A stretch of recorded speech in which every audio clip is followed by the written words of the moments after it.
Good afternoon, this is Gary Kavanagh here on TRSI. I'm here today with my friend and colleague Michael Dwyer. Michael, how have you been since last week? I've been wonderful, Gary, and I'm enjoying this fantastic Indian summer and hoping that it goes on a little bit longer. I assume, Michael, you were as delighted as I was with the new intervention of Ibec's Danny McCoy in National Dialogue. Mr. McCoy, who is the head of Ibec, the power of Ibec, pretty much Ibec in a person. Ibec, for those who aren't aware, being effectively the representative voice for larger companies in Ireland. The multinationals would all be Ibec. Yeah, it is, in the ghastly language of today, it is a major stakeholder when it comes to policy development across sort of industrial or economic policy. Mr. McCoy, therefore, as the voice of Irish large business, or at least the multinationals, has said that we need a bigger state and we need to pay more taxes to have that society, the society we require, Michael. Yeah, I know. I was talking to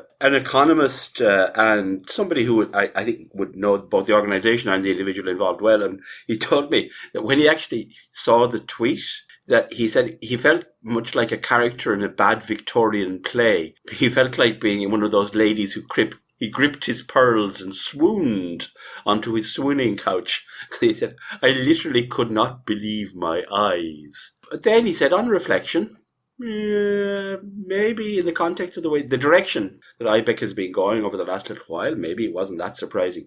But you have to say, on the face of it, the leader of the largest sector of the Irish private economy, which employs most of the people who are funding this state. And remember I can't remember offhand, but the figure is something like the top 1% of earners in this country pay something like 27% of the income tax. Very large numbers don't pay any income tax at all. We have what is commonly described as being the most progressive tax system in the OECD. It just, on the face of it, Gary, it seems like an odd thing. I mean, surely there are enough people advocating for a bigger state and a larger tax take, shall we say, on the left or in the non-business sector, without the large business sector having to row in and do the job as well? This is just my personal opinion, Michael, on this. But I think if you are a business owner actually interested in pro-market policies or pro-business policies in a general sense, Ibec is probably not your home. A lot of the interventions I see from Ibec are effectively statist. And I think a lot of that is because Ibec is an incredibly political organisation. They're one of the first groups that started reaching out to Sinn Féin.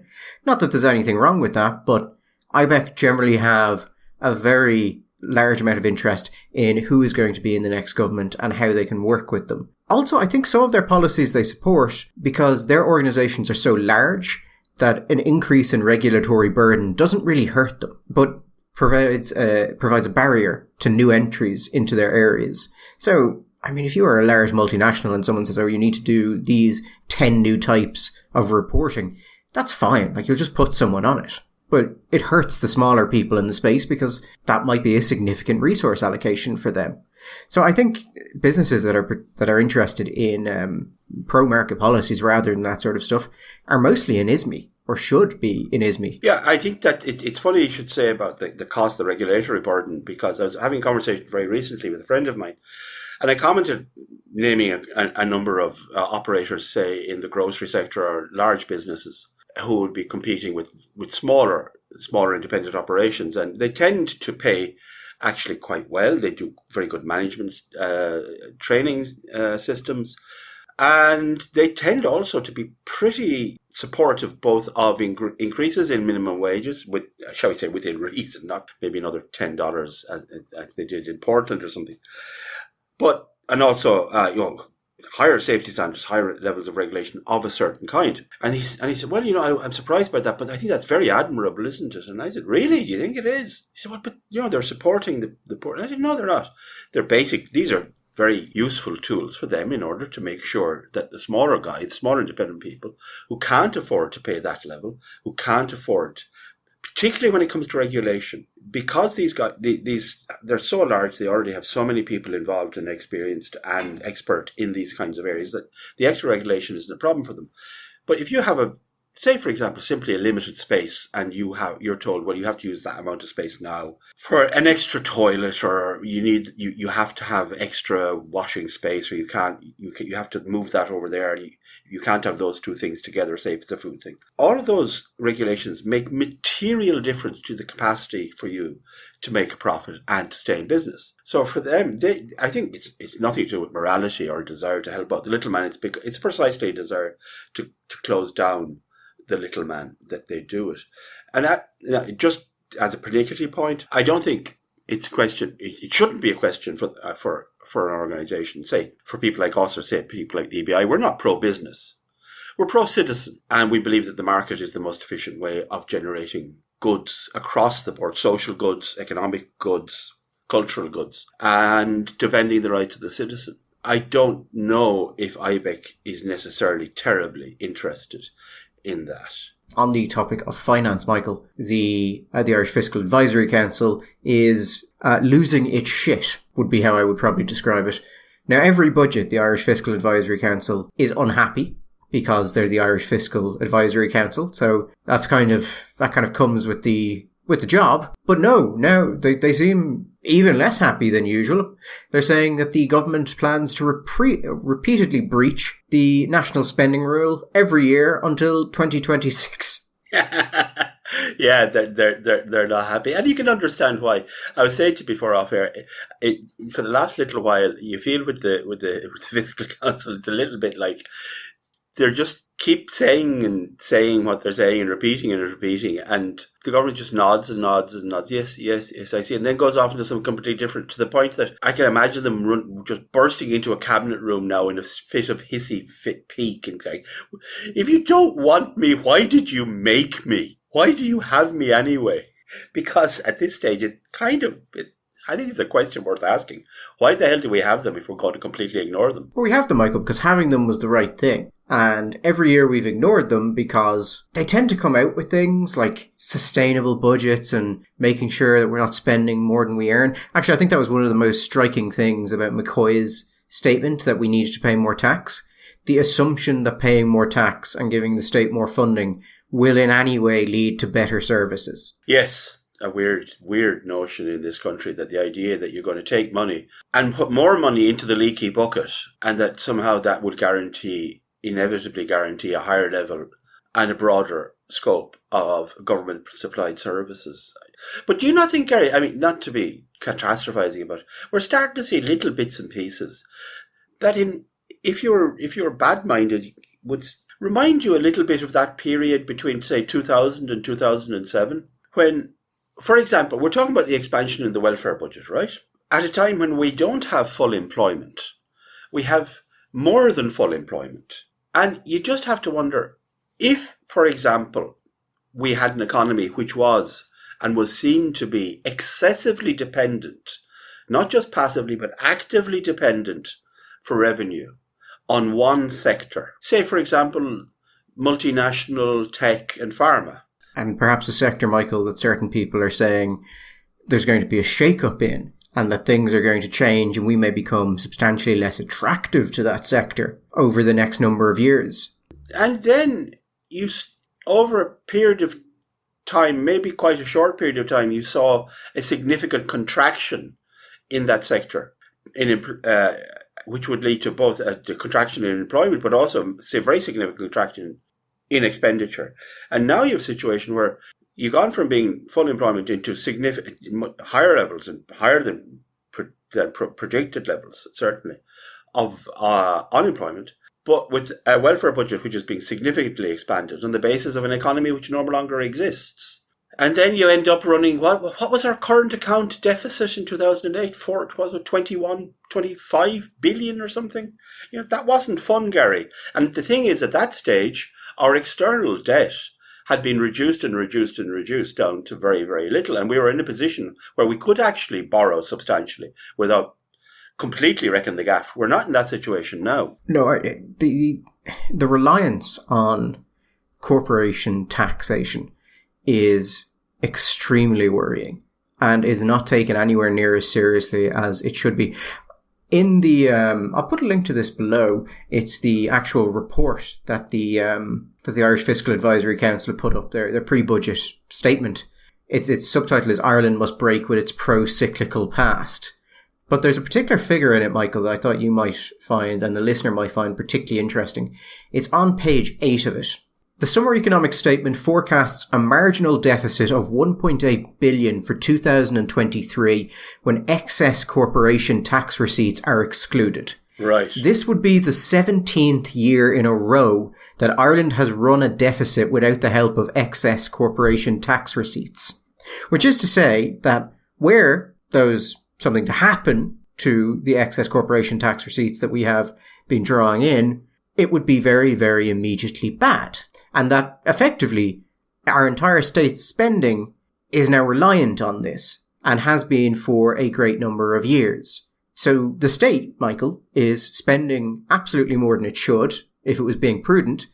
And we are talking of increases in pensions, increases in welfare, increases in everything to offset the cost of living increases.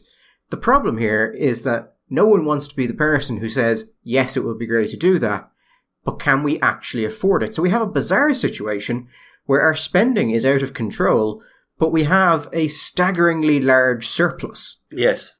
And the problem is, okay, remember, let's go back, since I insist on doing it, to continue the parallel. If you remember, the year before the crash, we had 90,000 house completions in Ireland, right? In the same year, the United Kingdom had 180,000 house completions.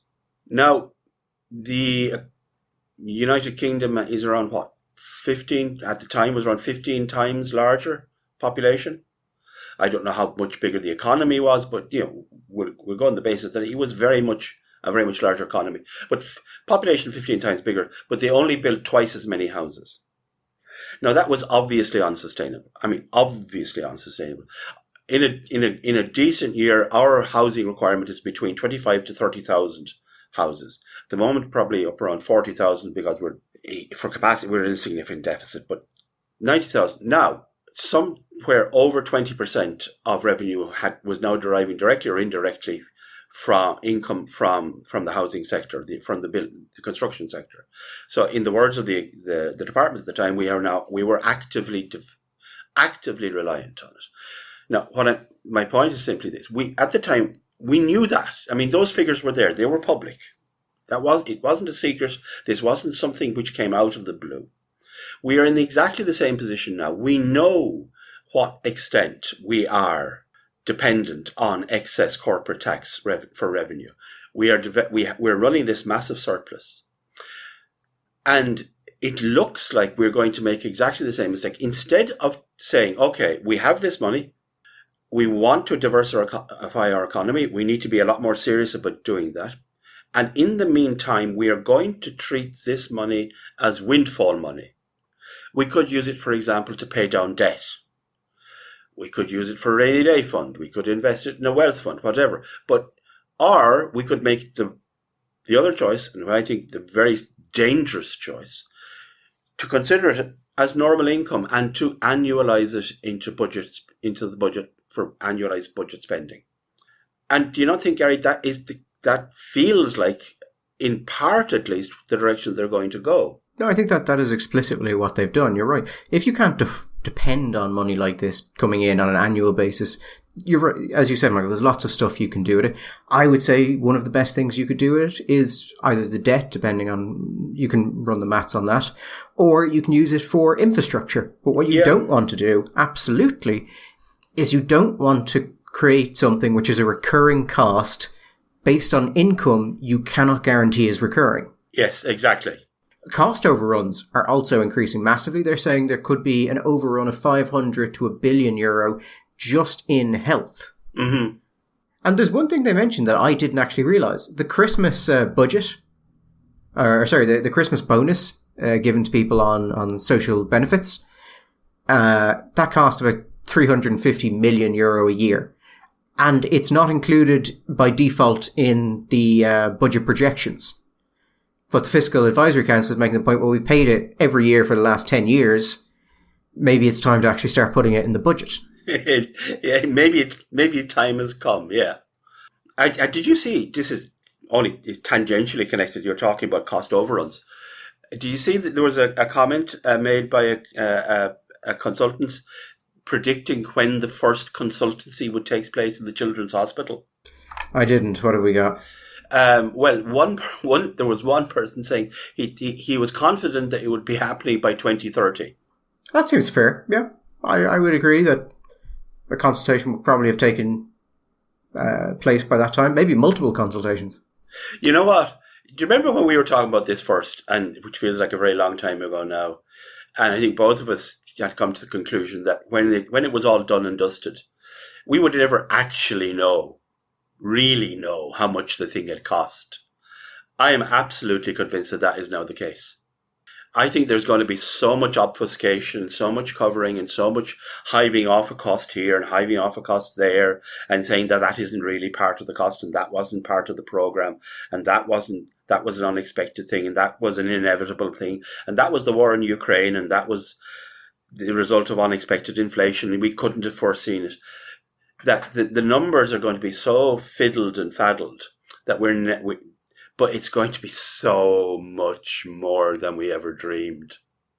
But it won't make a blind bit of difference when it comes to the government being elected or not.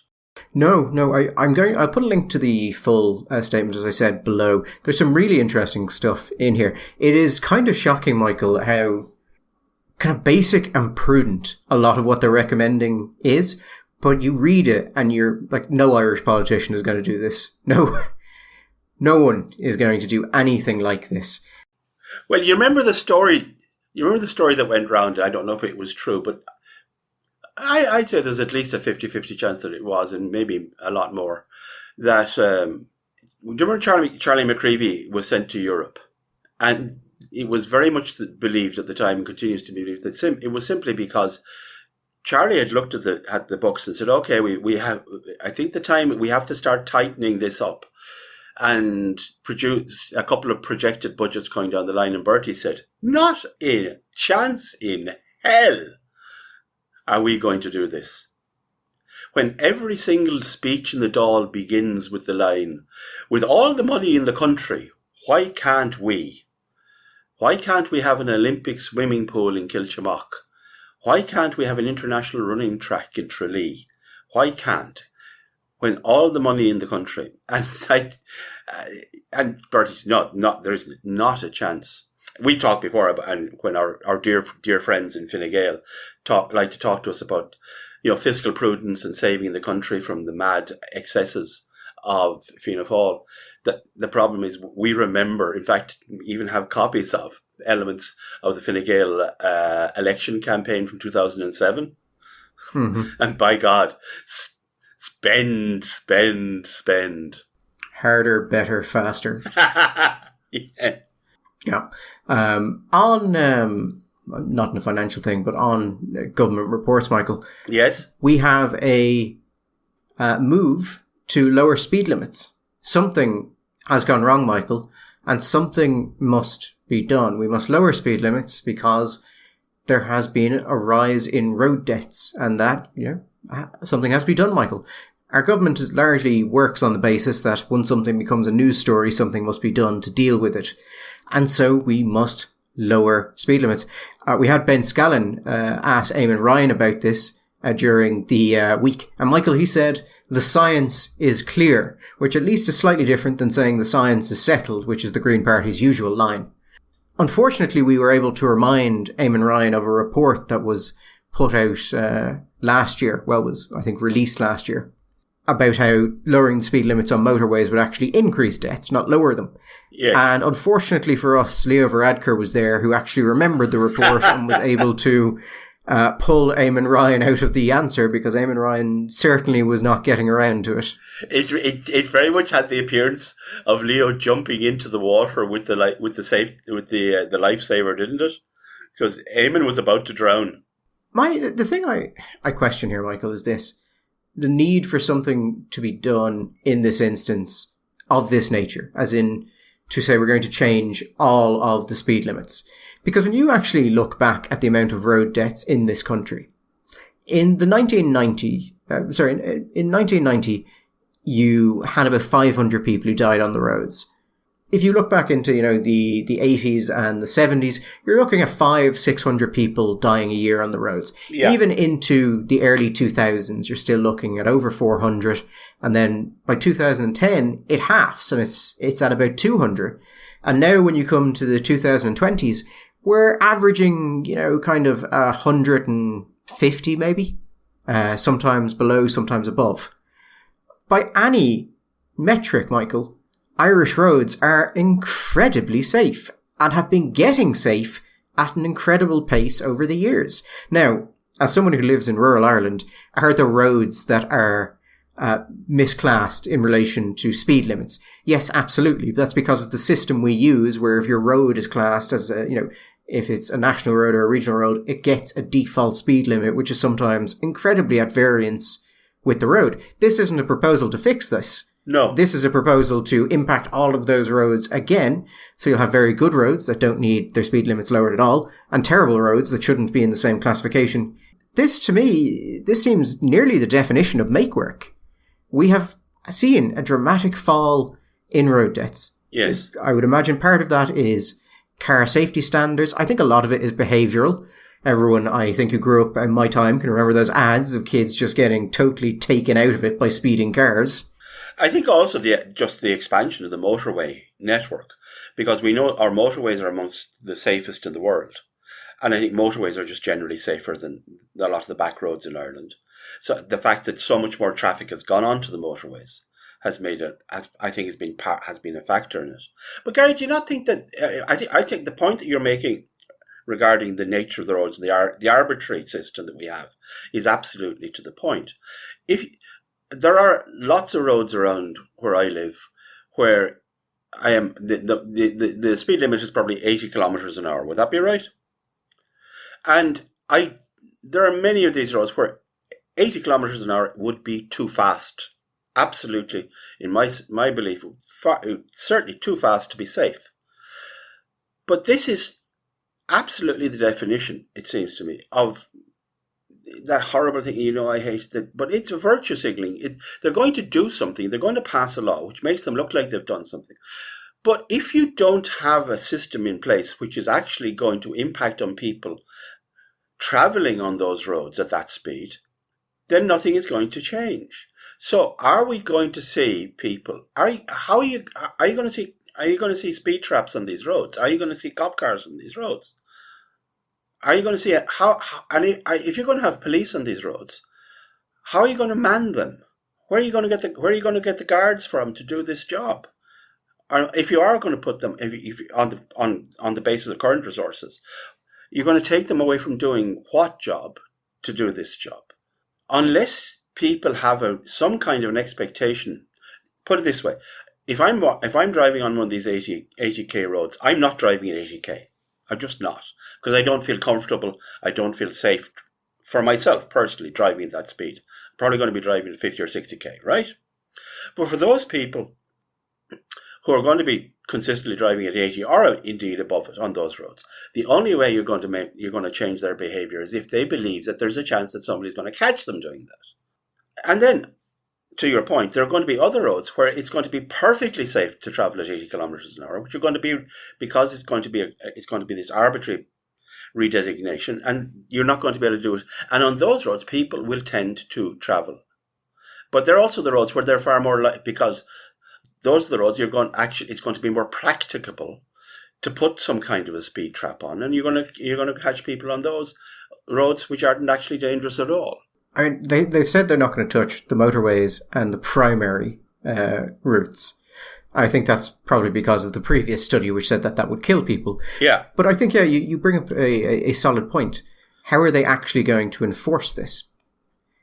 Because the roads that they're mostly moving down are roads, so again, someone who lives in rural Ireland, you very rarely see police on. But sorry, can I ask you this question? Sorry, Gary, to cut across you. They say the science is settled on it, or whatever, the science is clear. But is it actually true that the number of deaths in the country has gone up? So that was the interesting thing, because I assume Ryan is referring to the idea that the speed of the vehicle when it hits someone is a very strong indicator of the likelihood of fatality, or when it hits something. That's, all things other being equal, that's probably fair to say. But we had Chambers come out and say that his phrase was that there had been a really alarming spiral with 127 deaths this year. Now, it's September the 6th. We've 3 months left in the year. In 2021, there were 137 deaths. So 10 above where we currently sit. In 2022, there was 155 deaths. Now, let's say we go above that, Michael, and we go to 160 deaths in the year. That is one of the lowest rates of road deaths that Ireland has seen since 1960. There would not be a single year before 2016 where we had seen that few road deaths. It is one of the lowest rates of road deaths in this state since, well, maybe its foundation, or since the widespread adoption of cars. Anyway. Okay, so just going back to what was the first number you gave me? What was the year? So 2021, there were 137 deaths. So, okay, 2020. So that was a COVID year, was it?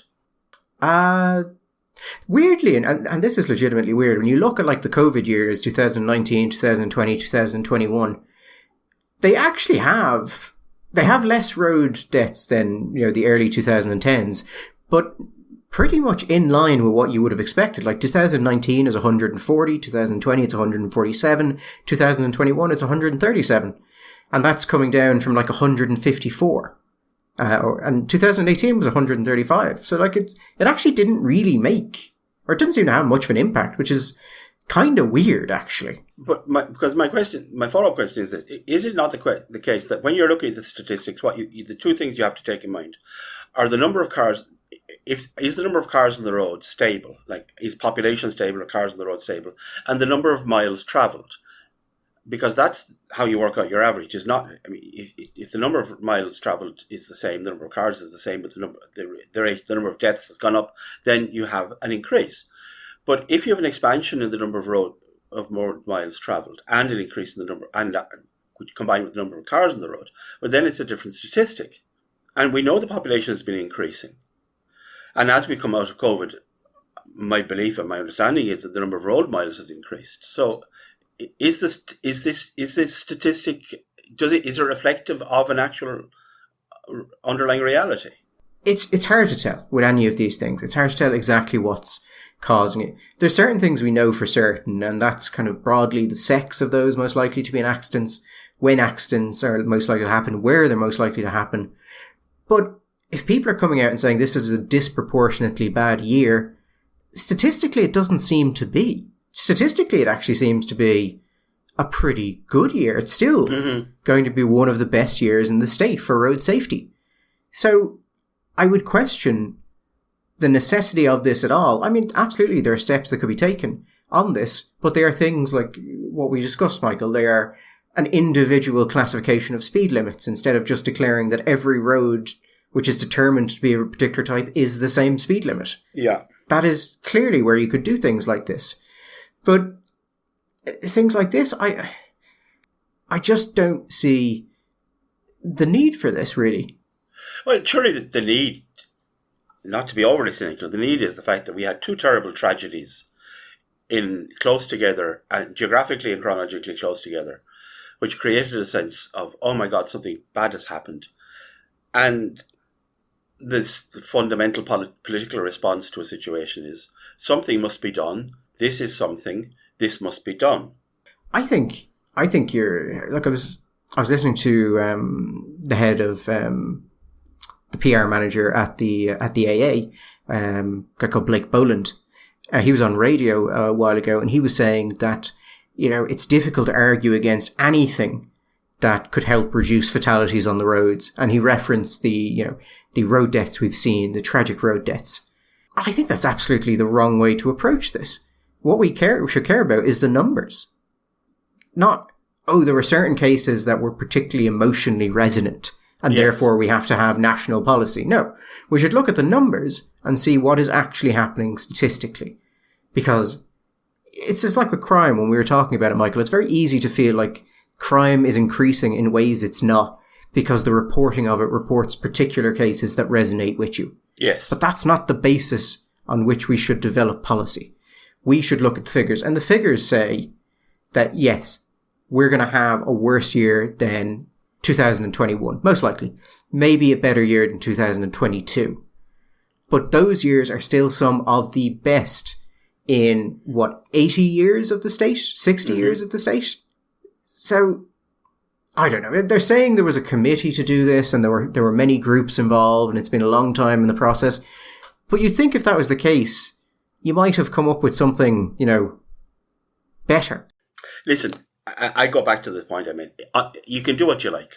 Unless there is a practicable plan for enforcement, then this is just nothing but a piece of theatre, which is going to cost money and time and frustration. I'm skeptical whether it will save any lives. And I can't see right now that there's going to be, I don't see how they can produce a practicable plan that is going to help the enforcement of these speed limits on the kinds of roads that do need better speed control than they're currently getting. Well, I would make a point, Michael, that I think argues that road safety is fundamentally not a question of speed limits in the way that they are looking at it. That's a very simple statistic. 78% of road death fatalities are men. Yeah. Now, that would probably indicate, Michael, that there are behavioural factors here that are having more influence than the speed limit. Yes. Or the fact that 50% of fatalities occur between Friday and Sunday. Yeah. Those, I think, might be things we might want to look at, perhaps. There is actually one really weird statistic I found when I was looking at the RSA data on this. And there's a couple of reasons it could be, but I just want to throw it out because I'm not sure what actually causes it. And it's this. 66% of fatalities in car accidents are drivers or pedestrians. And maybe a lot of those cars don't have passengers in them. But I would have thought enough to not get a statistic like that. So I wonder if there's some behavioural or mechanical reason why that would happen. That's curious, all right. Yeah, it'd be interesting to know what's going on there. Yeah. Also, we know that most fatalities occur on a rural road, so we know that a young man, Michael, between a Friday and Sunday on a rural road is far more likely to get into an accident than other situations. And we might ponder why that might be. Yes, it's what could that be? Also, cars that seem to not have passengers in them. Yes. It is a mystery, Michael, which we are simply not qualified to provide any answers for. But would seem like something a highly regarded stakeholder group looking at this might have examined. Right, I think, Michael, if we will leave it at that, and we will be back next week. Yes, and we shall go now, I shall go and watch some rugby. Come on, Ireland, I believe is what we say. See you next Sunday. You said that with an incredible lack of enthusiasm. It's Romania, Gary. I mean, how hard can it be? I'm sure there's a joke about the communists there. Somewhere. Have a good one. Hiding in the forest. All the best.